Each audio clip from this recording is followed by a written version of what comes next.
now, folks. He says no. Gosh, you know, this is really a new low for the government. My hat is off to Senator Paul. The public needs to know about drones. The president can't kill whoever he wants. Right. The president also has an obligation to make the government work.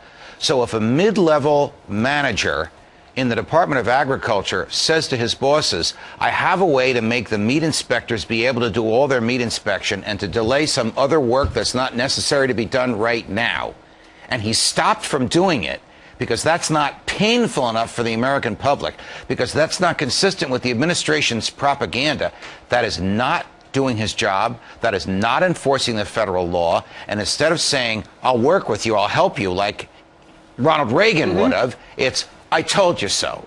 Right. I told you. I'm from New Jersey. I told you so. I've seen That's basically what the president is doing to the American people when he does this. Judge, you're saying the president of the United States is deliberately inflicting pain on people. For instance, how many school groups saved for the last year or so they could go to Washington, D.C. during the cherry blossom season, tour the White House, among other things, and now that's closed because it costs $18,000 a week.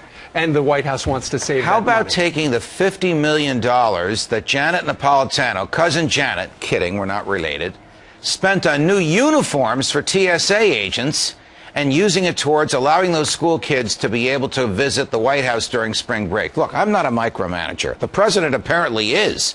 And he's micromanaging the government in a way consistent with his message of pain, not consistent with his constitutional obligation to enforce the laws, whether he agrees with them or not. Exit question. Is what he's doing constitutional? It's within his power to do it, but it is so offensive, it's impeachable. Okay. Judge Andrew Napolitano, there's the impeachment word. I hate to raise that word. The last time it happened, it was a disaster. Absolutely. But this willful conduct is unacceptable. All right, Judge Napolitano, thank you. Pleasure.